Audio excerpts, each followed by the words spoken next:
You're tuned in to The Thinking Class with Lawrence D. Adams. Let's go.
Salute everyone. This is Lawrence D. Adams. This is when spirituality and the game combines. You have the thinking class. We are live today. Woo, boy, I've been getting, I got a phone call today. I got talked about it yesterday about today's show today. I'm going to make sure you get the likes up. We are live. We will have a question and answer time. But my guest is in the backstage. She's ready. We talked beforehand. If you know me, I am a stickler on you know what time. But today we're talking on, can men and women really get along? Navigating relationships in the thinking class. And as you know, we want you to get the likes up. I know people are watching. They want to see my beautiful guest. She's going to come up and we're going to bring her up. But I want to definitely, what's going on, peace? I will put the link in there where you can ask questions and come up. I'm telling you now, don't come up and talking crazy because I will get rid of you. I'm just letting you know how I do. You already know. Hit the button. What's going on, Tone? My good to see you in there. My dude, Apple Weasel, what's going on? Good to see you. Good to see you, brother. So today we're going to have a good conversation. You're going to be surprised. But I'm going to bring up my guest. First, let me give introduction to who she is. Let's do this. Let's bring her up on stage and I'll introduce her. Y'all give a warm welcome to Jennifer Barron. We got to get this right here. There we go. Just do this. Okay. Now I got to figure out how to do this. Okay. There we go. 1, 2, 3, solo. 1 second as I get this corrected because I don't want to use one of my cameras. I don't want to use one of my cameras. 1 second. Let's see how we do this. I want to use one of my cameras and I don't want to use another. I want to do this, but I can't get rid of this. Let me think. Let me think. Solutions. Jennifer Barron. Yeah. She's going to give us a solution. Let me get my camera straight and then. Okay, let's do this. Okay. I don't want to do it that way. That's a good shot of you right there, actually, but I'm too close and I want to get rid of. Let me shut this camera off. 1 second. 1 second. I love it. We're live, so let's get it going. Here we go. I don't want to use this camera, but I'm gonna have to now because of the quality. But let's see here. Let me get in the shot. Okay, so let's give her. So Jennifer is from Baton Rouge, Louisiana, raised in New Orleans. She has 3 amazing kids. She received her undergrad degree at the University of Southwest Louisiana. While raising her 2 kids as a single mother, she enjoyed teaching high school, retail sales manager, director of marketing and healthcare before founding her company, Essential Credit Solutions, LLC. She has been in a few movies, to name a few: Jeremy's Family Reunion in 2005, Black Party Madness in 2008, and is the author writing a book about relationships. Will you welcome me as we welcome Jennifer to the show? Sorry about that. My technology is definitely acting up. Can you hear me, Jennifer? I can hear you. Are you able to hear me? Yep, I hear you loud and clear. I'm just not liking my the camera that I'm using, but we can go on. It don't bother me. So let me. It's your show. You're in charge. Oh, always. Yep. You got that right. You got that right. Let me take something off. Got to think about what I want to do. There we go. 1, 2, off. Okay. Studio lights. Okay. Somebody texting me. Why are you texting me right now? Yeah. Okay. So yeah, my lights, my welcome, Jennifer. Good. What a resume, right? So let's talk about it. Let's get into it. Man, I'm not liking my man. I'm gonna switch cameras. I'm sorry. Are you trying to make your light? I'm on my set, and my assistant sent my bio to you. She's so amazing. We've been really swamped in the office, so she sent it. Oh, there you go. She sent it over as quickly as possible. And I was just kind of dictating it, so I apologize. We left a lot of things out, but I guess it's just more for us to talk about, right? Right. Because I'm actually on the set of, for those who have seen, or they wonder and think that they've seen me before, In the Closet podcast. Right. So I'm in my closet. So my lights in here are really bright, is what I'm saying. Oh, okay. No, it's not that. I'm using a particular camera and it's not pulling up, so that's the only thing. But let's get started. So yeah, so you have a podcast. Tell us about your podcast. So, and my name is Jennifer Barron, but you're not from, you're not from the South. So that's okay. So my podcast is called In the Closet. And I got the name of the podcast. I was actually in prayer. I was still married to my ex-husband, and we had a small church. And there was a lot of, let's just say there was a little bit of tension whenever I was called on to bring the word. And the congregation enjoyed hearing me speak, and they would request often for me to speak. Now, during coronavirus, as many churches did, we had to go on like Facebook, and they wanted me to do the message on Facebook. And so it just would always cause a lot of confusion in home. So I was actually praying about it. And God told me he wanted me to go in my closet, start doing messages in my closet. And so I was a little apprehensive. I was like, well, people may think she just wants to show us what's in her closet. And I did it anyway. And the first night that I did it, I had more views on that episode than we had all month with our ministry. So you can imagine how much excitement that caused. But I went on. So it started off kind of, I guess, Bible foundation. And then I realized there was so many different kinds of people joining in the closet.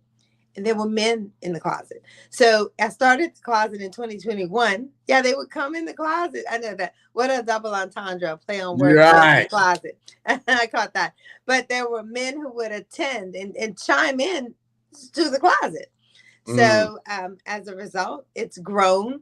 I've been really blessed since I started. The closet I started in, because your closet matches your home, was smaller. And then we moved and separated and divorced. But to the second space I was in, the closet was a little bigger. And so last year I moved again, and the closet is it's very big. So the closet has been a blessing to me. And I discuss relationships in the closet. I bring the first season, that I did of it. It was just me kind of speaking to my audience and presenting different subject matter to the audience. And of course, the audience is interactive.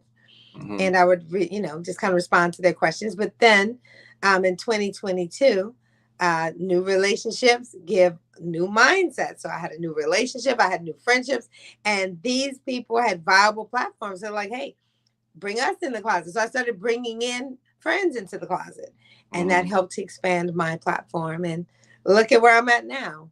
Right. That's good. That's good to hear. I'll give her definitely get the likes up. Thank you. I'm glad you said that. I don't know what's up, Mama. It's happening, but great. That was good. Let me make sure you pronounce your last name correct. Barone, correct? There you go. Yes. Yeah. See, it's good. I'll make sure I said it correctly. So let's talk about the subject matter at hand. Can men and women get along? Yeah. So let's really dissect this. Let's really get into this. I got people watching at work, people watching, and somebody wanted to come up. I said, "Oh, let me wait a minute. Let me just get it started first. Can men and women get along?" Definitely. And so let me set it up right quick. In the advent of where we're at, say in the Black community, and then at large, there's some social structures that are completely different. That's in the Black community, and that at large as the greater community. And there has been some tension, beyond tension, with Black men and Black women. And we have not been getting along. We have been having conflict in views and perceptions about each other, even with our roles on what we do and what we don't do. And you jumped the gun and said, yeah, we do get along. But why do you think there's been such that friction inside of, say, the subgroup of Black men and Black women? I love that question. Let me, as you were talking, several things went through my mind. As you know, I've authored a book, and my book was called Wife Positioning, Attract Your Husband. Talk about a lot of things in that book. Being from South Louisiana, even though we, class Black, I come from a subculture, a Creole culture.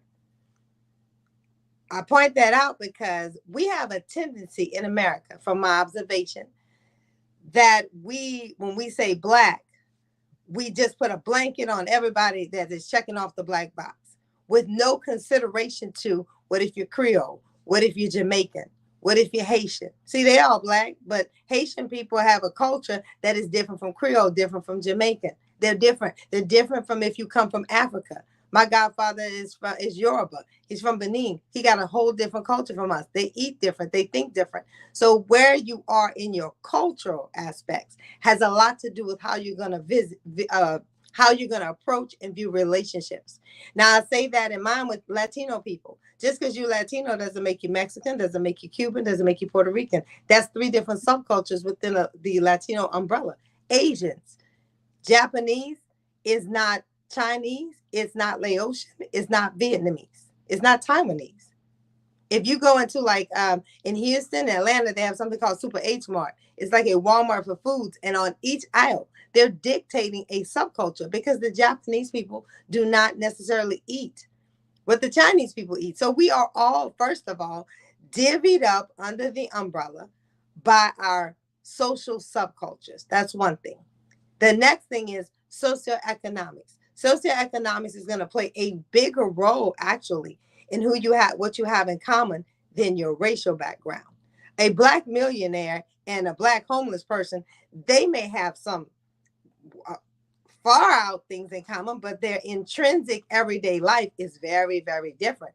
So the person that is the black millionaire has more in common with the Asian millionaire and the white millionaire than they're gonna have um, with just someone who's working every day minimum wage.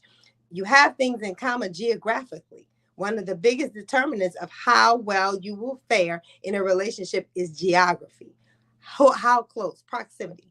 Because so if you live by someone, you live in the same kind of neighborhood, you got the same struggles, you got the same concerns. They may differ a bit, but you have more in common with someone in your neighborhood of a different race in a lot of ways than you would with someone living a whole different lifestyle across town just because I'm black and you're black. And if you saw divorce in black, that was one of the key themes. A lot of people may not have caught it, but they didn't come from the same background, but they both were black. So what you're saying is, we to break it down a little bit further, what we're seeing, one of the reasons, or what we get point out, one of the reasons why men and women are not getting along is because we come from two different cultures within the subculture. Yes. And so, what we mean by that, we have different principles or status that we hold true within that subculture that has that culture. And so, like you're saying, you coming from Louisiana, that's a different culture, whole different way of doing things, right? Versus someone who is Creole, who hold on to different cultures, norms that a person, say from Cleveland, may not have.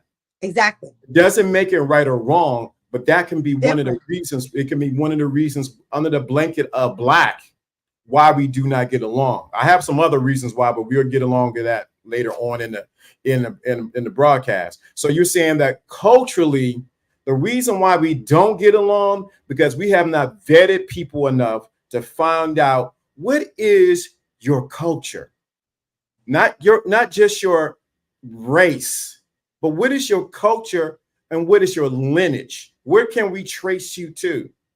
And that can make a difference in between men and women and how they relate to each other. It can. I'll give you another example. When I was, I don't come from a perfect family. I'm not going to sit here and I can't lie to myself. So I don't need me to lie to y'all. But I will say I was very blessed within the fact that the family that I come from was very intrinsic in the person that I became. And I'm a happy person. I'm not a person who grew up saying when I grow up, I want to get away from here. I didn't grow up trying to escape the hood. Ain't nothing wrong with the hood. I like to go hang out in the hood every now and then, but that's not my background. And so what I realized with the inkling of wisdom that God gave me is that I needed to, and we all grow. I've met a lot of people, as we do, who their story is, oh, I had humble beginnings and I just wanted to get away from it. I just wanted to get away. That's not my story. My grandparents were quite accomplished educationally. My grandmother was the dean at Southern University. My other grandmother instituted gifted education in Iberia Parish. They were social people. They went to balls and celebrations. They were each in a sorority. My grandfather, my mom's dad, he was the only Black man who had his own auto mechanic shop in New Iberia at a point in time. So he was a businessman. My other grandfather was the chief administrator at LTI. So what I'm saying is I come from people who I don't have the same struggle stories that a lot of my friends, counterparts, and colleagues have had. Now, did I grow up with $1 million? Nope. I did not. That's not the case. But there are a lot of things that I encountered as an adult. Like when I was 19, my college roommate, she had collard greens. That was amazing. Like I could eat collard greens for breakfast. I love that. I didn't grow up eating that. They just didn't fix that. I don't know if they was being bougie. I don't know. So little things like that can lend itself. Like, because you mean most Black people is like, what you mean you don't know collard greens? I didn't. It's not what we had. When I watched the Cosby Show, I could definitely relate. We'd sit down for like holidays. and we sit down and hold hands and say grace. And we each had to quote a scripture.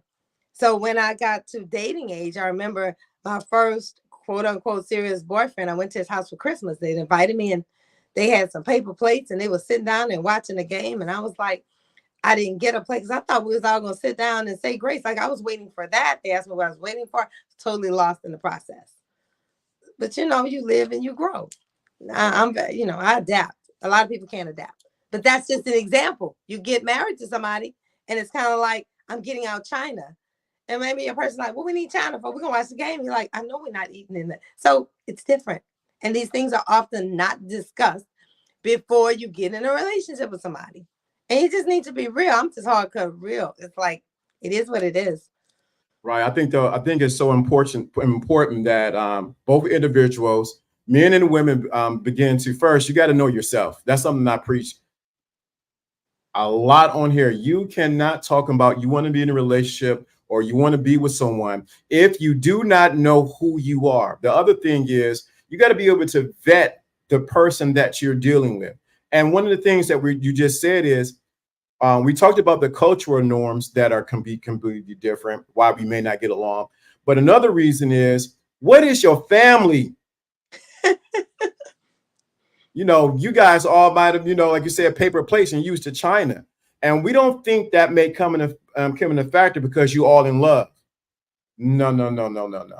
Just because you say you're in love, or she's cute, or he's handsome, he makes me feel this way, she makes me feel that way. I love him. But you have not taken the time to put love on the back burner and really examine who are you dealing with. Because when you say I do, or you in a relationship, all that's in them shows up at the door. You know what I find, if I might, Lawrence, and as I've counseled people and talked to, and conversed with different people, and in my own personal life, what you find, and I know a lot of people have seen that movie. I have no stock in the movie, but I thought it was good when I watched Divorce in the Black, because you have a young lady who she comes from a certain upbringing, and the guy she married didn't. And what you find with that is that a lot of times men, even women, but I see it more with men, they'll go and they meet a woman who's from a whole different place and they're so in love, and they usually find it easy to just kind of fall in with her and what's going on. It's mama and the sisters that sometimes, oh, you being different. Oh, since you got with her. And that's what I see that Black men tend to have to deal with, especially if they go off and they're the first to be educated, or they have any type of success. In a lot of instances, it is expected of them to go back and share their success and take care of the women in their families. And if you marry someone who doesn't come from that, they're looking like, well, why they don't have a husband? Why they don't have someone supporting? That can be a challenge. And there's a resentment that comes from that, especially when you see men who are like, I've even seen mega pastors. There's a tendency for Black men to marry someone very different from where they come from. And then there's a resentment with the women they come from towards the person that they've chosen. And that person isn't always non-Black. We hear a lot of it about them being non-Black, but that person isn't always non-Black. It's just sometimes someone who's not socialized in the same way, that they've met at the pinnacle of their achievement and not in the basis of their struggle. Now, see, now I'm an avid student. I'm constantly learning. I had a book. I'm only on the 6th page. I bought an old book, and I'm stuck on the 6th page of this particular book. But you said something I heard this week. Shout out to BGS. But you said something. You said something about here the man has found this young lady he's with, but there's an issue with the mother or the sister or the auntie with the young lady he's chosen. That right there, we need to put a pin right there because y'all really need to hear this. What we're dealing with is the social structure. Shout out to BGS. I got to give it out because I learned it from him. The social structure within the Black community is that it's the mother, father, children, father. So now when a man begets a woman, the battle comes in, who's going to be the lead, who's going to lead this particular man? Because now he's no longer under my power or under my leadership as his mother, as his sister. So now it becomes a war between the mother and the new wife, because it's a power struggle. And the power struggle shouldn't have been there, because why? The man should have been at the head of it at all. So that's where the problem comes, is a lot of men have not broken the apron strings from their mother and put their mother in place and says, she is my wife, but I am the leader. But what happens is a lot of guys says, this is my wife, I'm going to follow my wife's lead. Now, can I speak to that?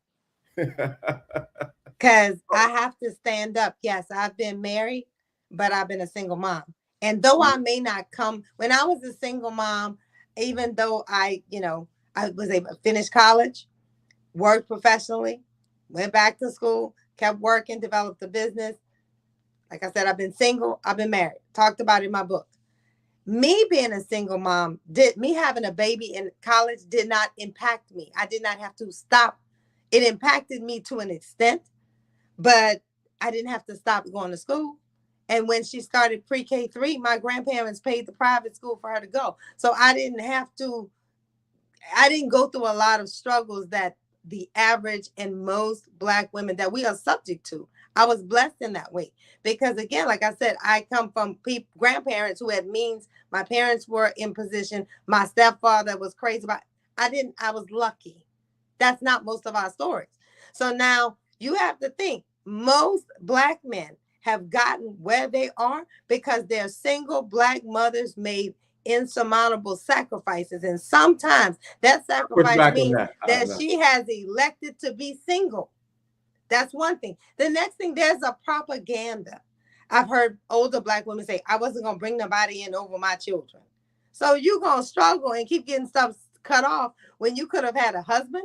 This holding out and pursuing what you want your baby daddy to do. Hey, if he don't want you and your kids, don't let your baby daddy block you from a man that'll come in and take care of you. And there's nothing wrong with being taken care of, because this is what your kids deserve. Right. But that's not something that's encouraged for us. There's this propaganda that encourages us to struggle and be by ourselves and raise our children. Then when the children are grown, mama don't have nobody. Now the son is in a position, I can't just leave my mama. I mean, I get it. My mom has no husband. That's her fault. But what is not understood by a lot of these guys, when they come to suburbia to get a wife, you picking someone who went to private school in a lot of cases. She don't know what it is to have stuff cut off. She's not going to go through your struggle the same way as if you would have just reached back from wherever you're from and get someone who understands your background. So there's a twofold there. Not that she go to school to take care of your mama and your sister, and hey. But this the part. We got to look at all the sides, is what I'm saying. So within the Black community as a whole, since we were introduced into the system in the United States, it was always that the Black woman was over the family, not the Black man. And because of that, like you said, that when you broke down about the man actually going back and take care of his mother, because hey, she did all these things. She's been conditioned since slavery, 1861, to look out for her family, because they did not want a Black man to do this. Because the Black man was the threat to the system. So what happens is, it didn't just start in the 60s. This has been going on. This has been going on, not just because I had to correct my own self. I thought, well, hey, because of the wave of feminism, that's the reason why. No, this has been going on since 1681 that this has been going on, where somebody brought up a good fact that the Black community as a whole is against nature, meaning the father, the mother, the children. We are at the mother, the father, then the children, or with the mother, the children, then the father. And we inadvertently got our whole social structure out of place. So when you have an advent, like you gave the example of, now he deals with this woman who's got her degree, she's doing well, she's in suburbia. She's been conditioned by her mother, grandmother, you better get yours because you got to take care of yourself because you can't depend on a man. That's So not what I was subject no, to. I'm not That's talking not about you. everyone. I'm not talking. That's I'm not not talking. everyone. No, but we cannot deny that you might be this, you and some others may be the exception to the rule, but the overall arching theme is that that's been the problem with us getting along in our relationship, because we are in the structure in our community is completely backwards. But Lawrence, for many Black women, because we're told we're not as attractive, we're not as desirable, if she doesn't become the doctor, she's not gonna marry one. So you can't sit here and fault. We're not gonna fault Black women for wanting more and being educated. A lot of them have had to do better if they're gonna have better. Well, you know what you just said is completely right. That is what it's the pathology. It's the pathology that's been pushed inside of a community to make sure that the little girls, which I'm not against, trust me, I'm not the person to push against women getting education, but at the same token, you can't push that education for Black girls and not have education for Black boys. You know the literacy rate for Black boys is in the toilet. Yes. They can't read, yes, barely can get jobs. And then when we talk about getting along, it's no wonder why some Black women don't want Black men, because first of all, they don't look at them as equal or even better. And two, they're not educated. But you have I can tell you this though, even if they're not formally educated. I'm here. Why? I know. Think about it like this. Why would you want to marry a man that he meets you telling you? Because I've had Black men meet me saying, I take care of my mama, I take care of all her bills, and you sleep with your mama. Like, I'm not getting with that. I don't want to be with that. So, but then at the same time, Black women we do push our girls in our society. The men are not pushed because the mothers want them. They have son husbands. They want their son. They say, I can't wait till Trayvon go to the NFL. He gonna buy me. I can't wait till I mean, it's like, well, you gotta wait for him to grow up to get a car. You gotta wait for him to grow up to get a house. He's already married to his mother. So that, and their mothers don't want them to be independent. They don't push them. You think about this. The illegitimacy rate among Blacks after the compulsory child support deal that the Clintons put in place, yes, I did say that, went up 300%, encouraging Black women to have children, go forth with pregnancies. And I'm not saying I'm an advocate for abortion. I'm an advocate for protecting yourself and your potential children. You just can't have children for anybody. But we're encouraged to go forth. Why is it now that among white America, that's only 20%, Asian America, 2%. And of the Latinos that have children out of wedlock, 55% of those, they go on to get married to the person they had a baby with. That's not our story. So the mothers of these sons, when they get someone pregnant, you ain't got to marry her. We don't encourage our sons to do the right things, to become men, because they'll be men for someone else. I'm talking about the women in our culture. It's just kind of and it's not stereotypical. Our churches are scared to stand up on certain. I've been in some of the biggest churches in America. Yeah. They touching 3 people and running in a circle. They don't even really teach marriage in terms of cleave to your wife, forsaking all others. That is financially, socially, emotionally. Once you get married, that's your family. We don't push these ideas. So how can we be successful in that? The church, and we both know, because we talk behind the scenes, we both come from the church. The church doesn't push the narratives of the man being the head of the household for his wife.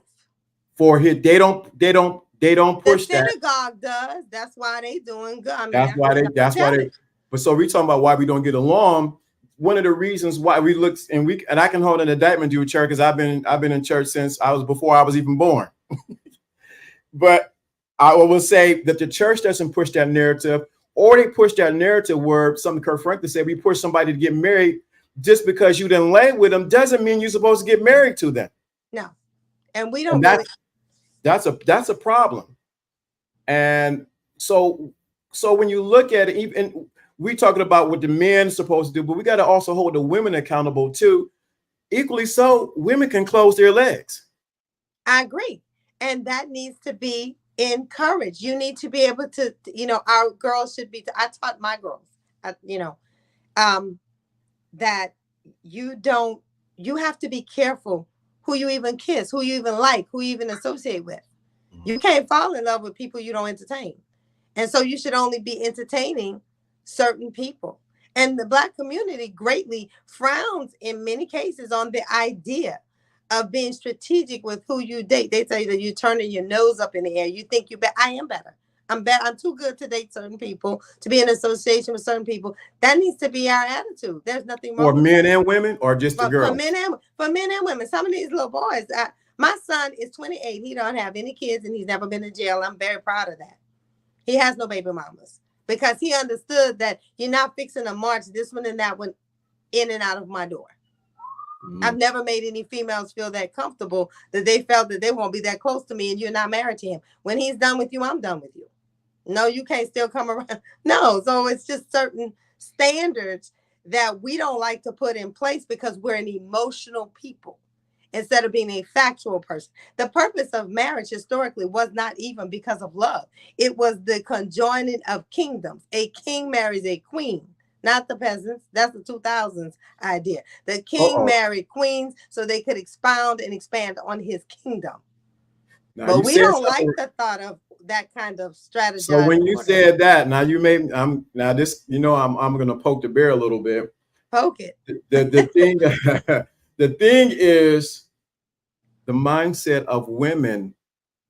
You said that a king marries a queen. A queen. Mm-hmm. Actually, she only becomes a queen when he's enthralled to her, or when he becomes married to her. She's not a queen before that. That's not always so historically, because there are some women whose fathers left them the kingdom because they had no sons. So she was a queen of sorts. Right. On that side, but we're talking about in the sense of a man and a woman. When he marries the woman, she's not a queen.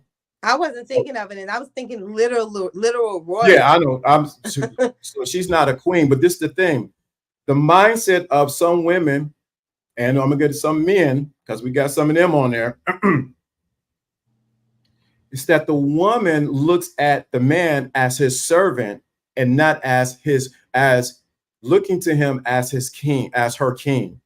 And so what happens is there caused a tension between the two in the relationship because now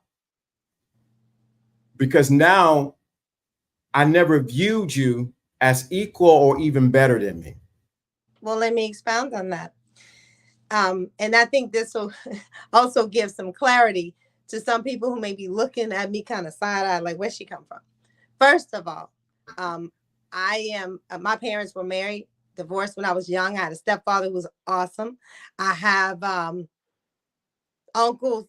I grew up in a family dynamic where on both sides, mother's side and father's side, people were married. I didn't even know what the idea of someone having a child outside of their marriage, I didn't even know what that was literally till I was 25. And all the people they tend to associate with. Now, did people not have secrets? I'm sure they did. But I'm just saying, I come from what my dad called a little bit of a sheltered background and then getting out into the world. With that being said, one of the major factors that you're speaking to about a man being a king, so on and so forth, is that first of all, before I can reveal you as a king, and I can, before I can reveal you as a king, I got to be comfortable with male energy. And unfortunately for a lot of women, they haven't grown up with a father in the house. They're not comfortable with, I'm comfortable with male energy. I am okay with a man being in the head. Why? Because I had a strong father, I had a strong stepfather, I had strong uncles. I saw marriage dynamic where men actually took care of the household. I'm okay with that. But how can we be expected to be comfortable with something we've never seen? Because even when mom brings her boyfriends in or she's changing men, they are not in charge of the house. They're coming into your house. How many young Black girls have the privilege, if their mother is not with their father, not married to their father, to actually see a man come in and take her mother and her siblings, and he bought a house and moved them to his house where he is in charge? See, a man cannot be in charge in a woman's house. But I was privileged to see the other way around. I saw how my grandfather took care of my grandmothers, the way they treated them, and they were in charge. My grandmothers had what TikTok calls a soft life. And even my grandmother, who was a dean, and my other grandmother was a supervisor, Dean Barron was the dean. I talk about her in my book. She was the dean at Southern University until she drove over the overpass and got to 2445 79th Avenue. When she walked through the door, she became Helen. I watched her after working 9 to 5. If granddad said, I want an egg pie, she would get out of her bed at 12 o'clock at night, go in her big fine kitchen, make him a pie, lay back down at 1:30 and get back up at 7 to go to her office. She was a total wife, and she was submissive to my grandfather, who was in turn very kind to her. Now, she didn't have anything to worry about. He bought the eggs in the shell. All she had to do was whip it up and make the pie. So he was a provider. And that's what a lot of people don't realize too. It's easier to submit to a provider. I have to push back on that. But it's easier to push back on. It wasn't just provisionary financially; he was emotionally providing. It's not all about money. No, he made now, her safe. He was a provider. He brought security. But it's not always about money. Right. It can't always be about money. Right. And I'm glad you said that, because it's not just always about money, and it's always even not about the emotional side of it. We got to think about whether we want to admit it or not. There's can we get along? Can men and women get along? This is a good conversation. But I want also to bring the other side of it is, when you think about that, there has to be an exchange between the man and the woman. She offered him something that he needed, and vice versa. Yeah. And most people don't think about that really she was tired. Granted, she was tired. But at the same token, it wasn't about love. It was about the agreement of exchange that they had with each other. And what happened is the agreement of exchange between men and women, say in art now, or maybe not, well, yes, in our age bracket and below, the agreement between each other is not there. And we have not figured out that many of the problems that we have is because maybe the single mother homes, or the absentee father, or because of systematic racism that took part in structuring how we relate to each other. We don't talk about that. And we wonder why we don't get along. And it could be we need to unearth some things about ourselves, look at our culture, and say, is this what we want? One of the things I do with my sons, I tell them that we have our own cultures as Adams. We set the tone. I set the tone on what we do as Adams. We have meetings, we talk, we converse, we have a private chat that we go back and forth, where we agree or disagree. We talk money matters. Why? Because I'm setting the culture of what these young men are supposed to do to leave my legacy and to leave their legacy for my grandchildren whenever they come. And I think that's one of the things, that's one of the ways, and they understand the importance of their place in a relationship as the head, not just the provider, not just like, and this is not just the provider, but even more than that. And that he understands who are you bringing into the fold. She may not be. I said, let me see her. Yes. I want to. People say, let me. Oh, why would you do that? I want to see who you're dealing with, because you're going to carry my name. And I think that scares a lot of people. But I think we need to do to break out of the system that we have in place that's keeping us apart. Well, I agree with you. You have to vet who are you bringing in. I have a thing because I got divorced 3 years ago, and 2.5 years ago, and thereafter I did. I'm not a person to just give up. be single the rest of my life. And as my friends were like, oh, well, you know, you're going to get into another relationship. And I was like, of course. And I did. And they're like, oh, well, you know, I had this thing about always wanting to date or be involved with men who was from South Louisiana. And, you know, it was always asking me, oh, because they got to look a certain way. No, been raised a certain way. I've been raised to be what you expect. You've been raised to be what I expect. Now, things are never going to be perfect. I don't care who you get in a relationship with. They're not going to be perfect. But I think there's something to be said of being with, if you can, someone who has a similar background. If it's just that y'all all making, like I love crawfish etouffee. Who else going to be able to make that if you're not from, you know, so we have a unique culture in Louisiana, and I'm very comfortable with that.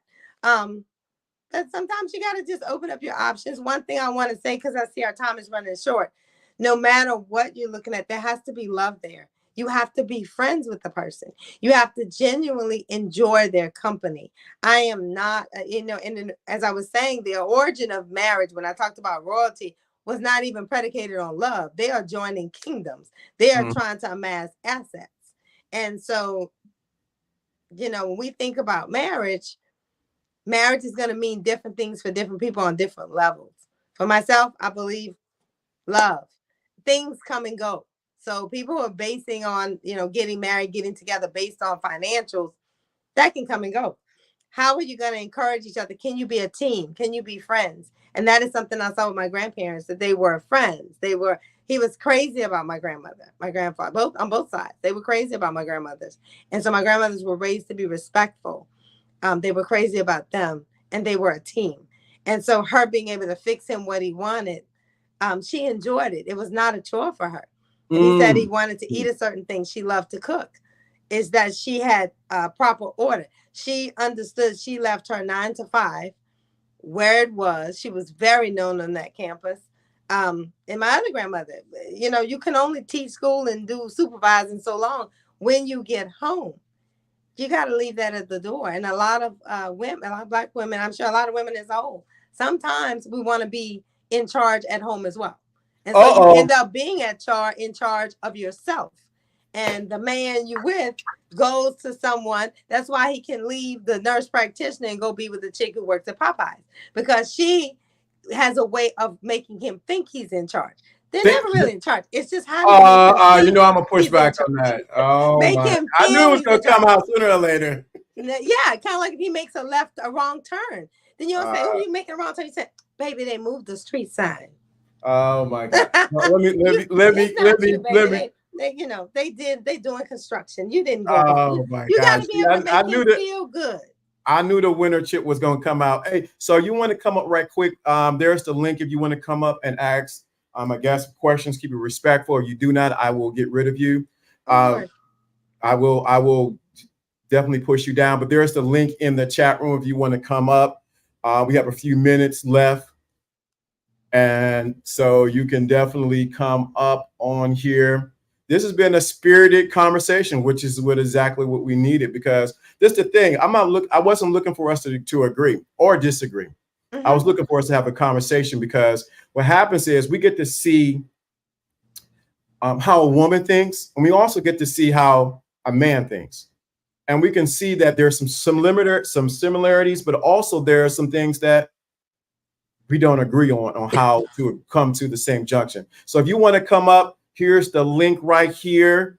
Tell them a little bit when you do your show, while I'm getting people they want to come up. Oh, sure. My show comes on every Tuesday night at 8:30. You can see it on Facebook. You can see it on Instagram. You can see it on YouTube Live. We do it there. And so it's every Tuesday night at 8:30 Central Time. So if you're on the East Coast, it's 9:30. If you're on the West Coast, it's 6:30.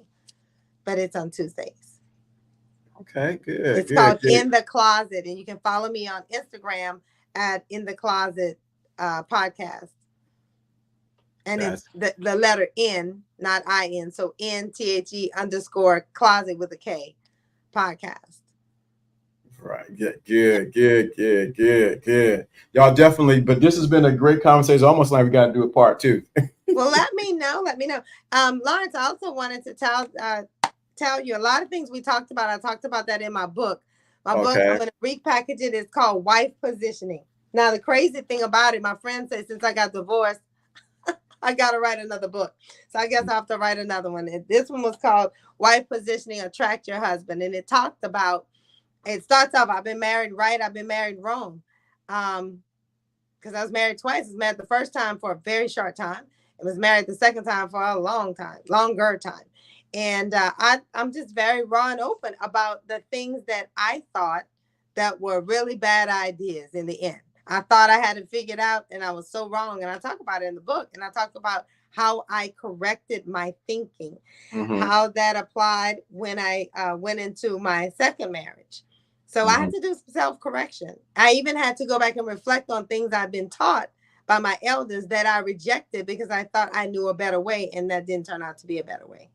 Oh, that sounds good. We got a guest up here, one of the long time listeners. He is vested inside of the thinking class. Let me add my dude up here. Here we go. What's going on, bro? Hey, what's going on? Good afternoon. It's Good after what? afternoon. Good to see you. Good to see you. I don't know what's up with my thing. Not my claps are not working, but okay, what's going on? Good, good, very good. It's been a good summer. It's about to be September now. Right. Yeah. So you got a question for or question? Yeah, actually I do. So, um, I'm a father to a daughter. She's 2 years old. And this is my one and only daughter. And being a man, growing up, I'm 28 years old. It is I have no idea what it's like to be a woman, right? So now I have the task of raising a woman, and it is an adventure, it is a journey, it's a learning experience, and I want to gather all the knowledge that I can so that she could be the best person that she can be. I feel like we live in a world today where women have a lot of opportunities and strength and support to do many things in careers and relationships and everything, in my belief. So I guess my question today is like, what advice and direction would you give to a young man now raising a daughter? Wow. I will tell you, my dad passed in 2020, so I'm still trying to, and my stepdad passed in 2019. One of the most valuable things you can give her, it's not about what you can buy her. My dad bought me a lot of stuff because a lot of people know my dad was ruthless in the streets. I'm going to leave it at that. But aside from that, he was good to me. He was so good to me. My biological father, I remember being sick when I was 8. I don't know. We ate something. I was sick. And so during the night, I would wake up and he was sitting right there by the bed on the floor. He would nod off, but he stayed right there with me. A sense of security. I could tell you have to create a sense of openness. There was nothing I could not tell my dad, and he would believe me. He was always on my side, right or wrong. If I shot him, he was going to say they ran in front of the gun. So unwavering protection and support. Beautiful. You want to be the first man to tell her she is beautiful. When you take her places, you open the door, you are the first man that is going to set the tone to create an expectation for her. So however you want her to be treated outside is how you have to treat her. You don't want her to be played. You got to put wisdom in her. Me and my dad used to go sit at the Waffle House and count money. Oh my God. And he would talk to me. He schooled me on things all the time. The first house I owned, my stepfather signed it over to me. So I didn't have to wait to be with no man to get a house, to get a car, to get anything.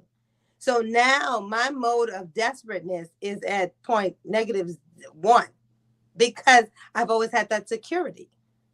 So you as her father, I mean, you got to put her through the roof. I don't know what she looks like. I'm sure she's beautiful, but you got to tell her no matter what you are beautiful. You are good. You are worth it. You are beautiful. You are good. You are worth it. And you got to you got to provide. So there's no young man who can come and buy her an outfit and do her hair. No, when you see baby girl, her nails, everything is together when she get in high school, together. And you giving her time. So she's not desperate for the attention of no other man. That's the most valuable thing you can give her. Reading is great. My daddy told me point blank, your looks gonna get you in rooms that your education can't bring you. But even if you get in the room, if you're dumb as a box of rocks, you're gonna be right back out of the door. You got to give her wisdom, and not book with wisdom. Teach her how to read people, not just men, people. How to deal with other women, how to be polite, how to be kind to all people. My father told me to be kind to people, no matter what. My dad told me if I saw a prostitute, be nice to her, because down the street, her John may have to change your tire.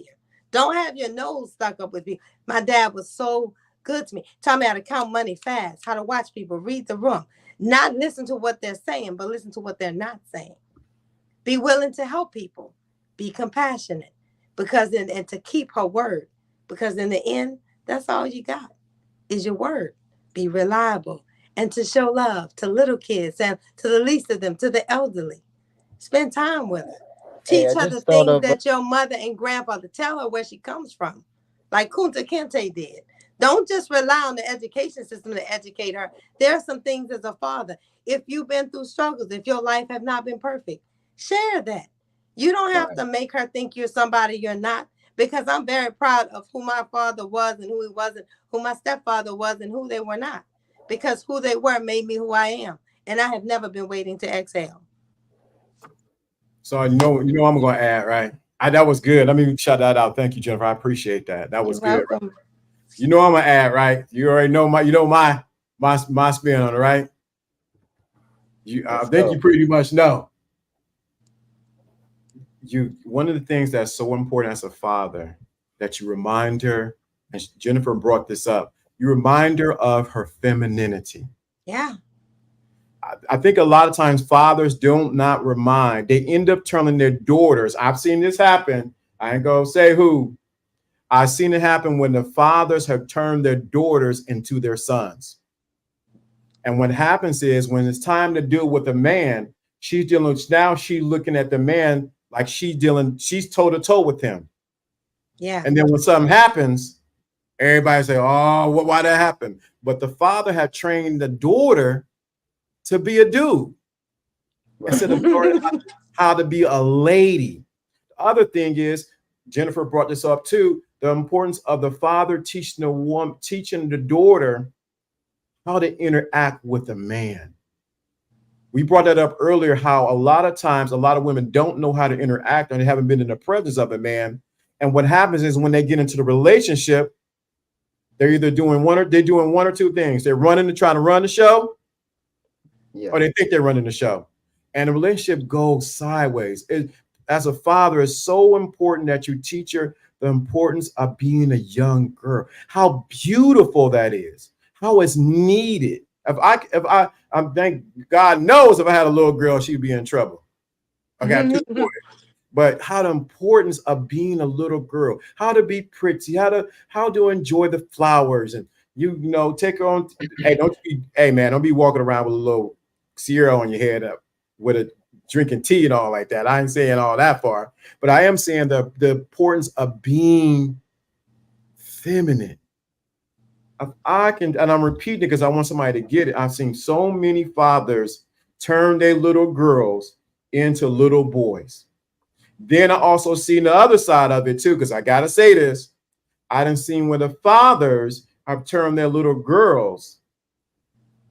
So I say it, Jennifer. Yeah. They didn't turn their little girls into their little wives. Yeah. And what happens is, now all the energy he should have been given to a woman in his life, giving it to oh my God, giving it to a little girl, and now she becomes the replacement in his life. And what happens is, just like we got son husbands, we got men who now have daughter wives. Yeah. And what happens, and now when it comes to her getting a relationship with a man, guess what happens? She's fighting with my daddy. She's fighting 20 plus years of wisdom with a guy who just what? Who just came on the scene. He can't compete with you. And what happens is now she's fighting the image of you with the man she may want to be with, because a lot of men have they become, I'm gonna use the term, they become simps to their daughters. Whatever she wants, sometimes you got to tell a little girl no. Yep. If not, she'll turn spoiled and my daddy said, my daddy. I think what you're speaking to, Lawrence, is you never lose your authority, because I'll tell you, my dad passed away from the time I was a child until a grown woman. There was some things, though I could tell my dad anything, it was a way I was going to tell him what happened. I did not play with Clarence Barron. And my dad was not a big man. If you saw Scarface, that he remind you of his temperament and about the same size. There's some things I'm not fixing to bring that to him, because he gonna say, now, what'd you say? It's a certain tone. We never crossed the line that he was my dad. Now, if you did me wrong, he might kill you behind me, but I'm not going to disrespect him. You can't cross that line, because he was still my dad, even my stepdad. It was just certain things he called me and asked me, and he expected a one-word answer. Now, I knew if I needed them, they're going to be there. I have uncles now. My favorite uncle, Ronald. A lot of people say Ronald is crazy, but he's crazy about Jen. If I call him, it's a certain way I'm going to approach. How you doing, Uncle Ronald? Where you been? You just don't go into it. It's a mode of respect. There's a line that should never be crossed. And if you teach her that, she's going to know how to disrespect a man. But at the same time, a lot of men don't understand too, when you mistreat your daughters, you are setting up for every man she meets to mistreat her. Some people look at women and say, well, why? How can they settle for such abuse? Have you heard their daddies talk to them? And have you observed how their dads talk to their mothers or other women that he was involved of that she may have witnessed? So you are setting the tone for everything and everybody she'll deal with. When she starts dating, she could be 12 and 14. She likes a little boy. Is she going to understand how they're interacting? Are they sincere? Are they not sincere? Are they after one thing? All of this, that's on you. But the time you spend with her, immeasurable. Time is worth more than anything. Right. Spending time. Yes. No, I'm definitely not raising her to be not raising her to be my son. But no, you want to take her to get her nails done. That's my daughter. But she just can't get them done every week. She can't demand you. You want to make dates with her. You want to keep your word. One thing about my dad told me, if he told me he was going to do something, he did it.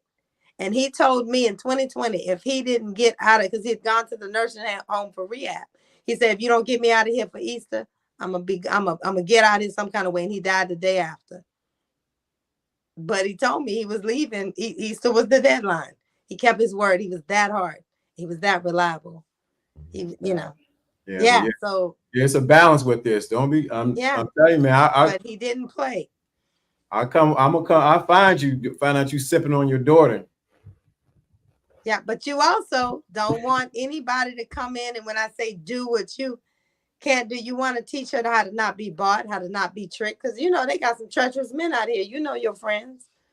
Yeah, that's why I'm trying to just gain as much as I know, and then exactly from my own experience of being a man towards women, growing up. So I'm using that. Yeah, but you don't want to. Don't. I'm telling you, no simping, and no trying to make her your little girlfriend. I seen, man. Anyway, that's a whole nother show with that, man. I ain't gonna even go there. Hey, I have one more question, LDA. And by the way, I seen you parasailing. Was that was awesome, man. With I had the glasses. The glasses. That was amazing. Yeah. What an experience. One more question. You guys were talking about kings and queens. Mm-hmm. Naturally, you want to date up, but in a similar range. Mm-hmm. You know what I'm saying? Definitely. So it's like if I have a liking towards, a certain type of car that I like to drive in an area that I like to live, I may seek people that would fit into this pattern because all right, you can't be in a quiet area like the suburbs with someone that's loud and likes to play loud music at the wrong hours of night. Mm-hmm. Um, my question was though about the kings and queens was that Mm-hmm. we live in a world and a day and age of the internet now, where it's a lot of Instagram, is a lot of everybody's posting flashy sort of lifestyles, financial free living, multiple entrepreneurships and businesses. And it's kind of disregarding and not having acknowledgement for the people that work the regular 9 to 5s, the people that work at Walmart, the people that work at Popeyes, the people that work at Postal. And it's like certain people are on different levels where they're working for retirement, they're working and they have another gig on the side. For in the range of normal people that work the 9 to 5s and that work hard and they may actually have to retire at 55, and who knows what it's going to be like 20 years from now, the economy. What advice do you have for those people to actually try to work together and bring their standards down? Because these women, now a lot of women have been pushed to go to college and pushed to get careers, and they haven't understood that there was actually a system put together bigger than us, locking men up, locking young boys up for smoking weed. Now it's legal, but those people are still locked up, or people that were set up by the police. That's why the fathers aren't there, and the music is pushing a sort of a lifestyle. And like I said, Instagram is pushing a lifestyle towards a certain group that likes entertainment. So now you have a difference, a high difference, where the boys want to be what they see on TV: rappers, basketball players, athletes, dancers, and stuff like that. And they're disregarding the regular jobs and careers because the women, they want to get their body done. They want to wear Fashion Nova, be ambassadors for these brands and stuff like that. So, and hair costing, the cost of hair is outrageous. $150, $800 I heard this week. women want to maintain that. So for a woman that's living this high lifestyle, but they're still living here in New York and in the hood, and then the boys that aren't being able to get these opportunities, how do we come together? I'm gonna see if You she's gonna don't. say. Thank you. You don't. And what you and I don't know your name. I didn't get your name, but what I will say is this. First of all, unfortunately, and that's a whole nother show, Lawrence. A lot of many women are unaware of the fact that a lot of the women that they're seeing on TV, and they're thinking that the men are with them because of how they look. They're not with them because of how they happen to look like that, but they're bringing something else to the fold. You'll have several of guys like the NFL, NBA players. Many of the times, the women they're with were their tutors. Those women strategically placed themselves, and they may have been tutoring them in college, and they became friends, and that's how they got together. That's an avenue of strategic placement that a lot of Black women are not privy to that just yet. Um, so a lot of these women think they're going to catch someone just based on what they look like, and they're fixing themselves like with these BBLs and stuff. Very well-off men don't even like that. But once they start talking to them, they can't even talk about art. They're not keen to the symphony, the orchestra. They're not cultured. So they don't have an opportunity to stay with those people anyway. So they're going to have to, like you say, come back down the rung anyway. What you want to look for, don't worry about what the average woman is doing. There's somebody for everybody. There's someone who, nobody's perfect, but there'll be someone who's perfect for you. And so you just want to kind of be open to who really appreciates you, and then who's going to appreciate your child. So you got to think about her. You have a child. So you got to think about that as well.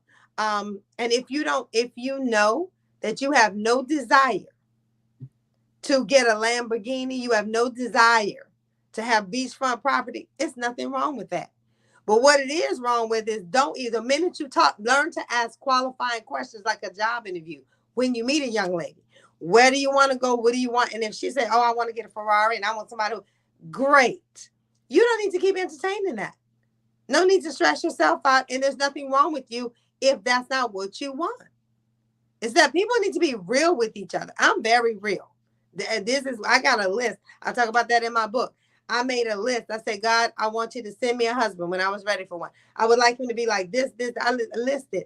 And then I said, God, change me to be attractive to him, not attracted to, attractive.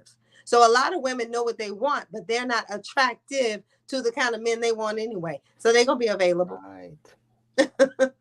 Yeah. But you got to find someone who appreciates you and has the same values as you.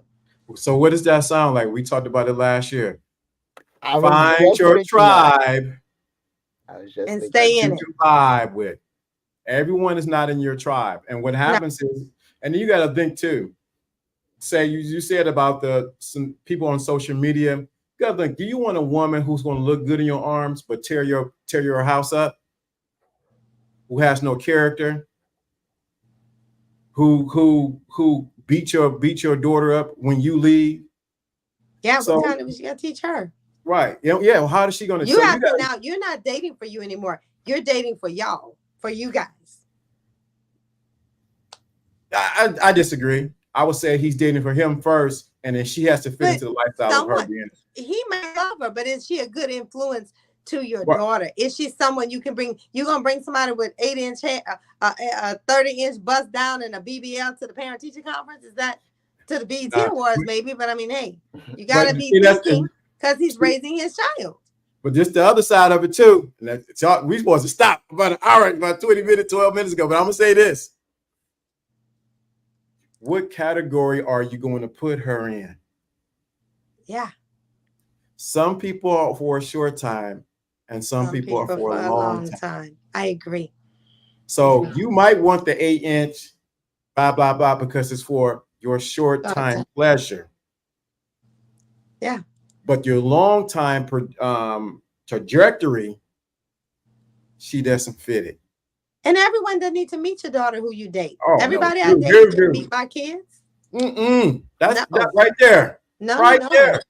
No. You think everybody met my sons? No, indeed. No, dude. Nope. They might have heard them in the background. That's about it. But they didn't meet my sons. Especially my sons are like investigators. Mm-hmm.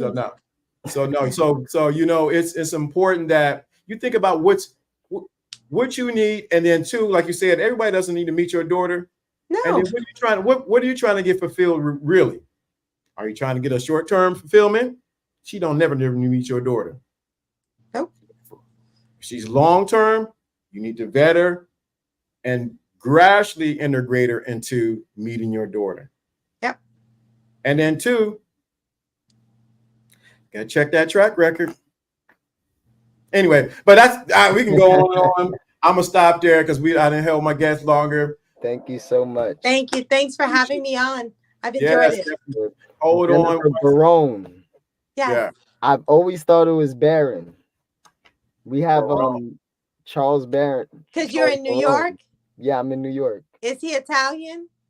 No, he's black. Oh wow, I would love to meet him. DM me. He's one of the most people with the last name are Hispanic or Italian. I've not met too many black people with the name. Yeah. That's a whole nother story. Yep. All right. Thank you, bro, for coming up. Let me talk to the guests. Then we're going to end it. Thank you. I appreciate you coming up.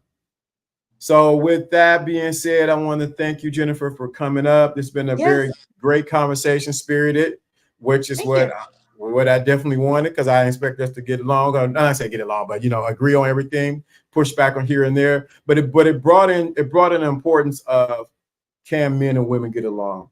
It sounded like a part 2 that we may have to do this. We had to schedule another time to get together. I will be on your show coming up in September. Yes. So that's going to be via Instagram and Facebook, right?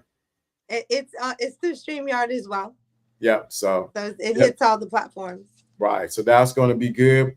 Thank you so much. Make sure y'all hit the likes on this and stay on right quick while in the show. Okay. Stay in the back. Okay. All right. Let me do this. I want to thank you guys for joining us for the thinking class where spirituality and the game combines. I'm trying, my music ain't coming on. I don't know there we go. Thank you for joining us. We will see you later.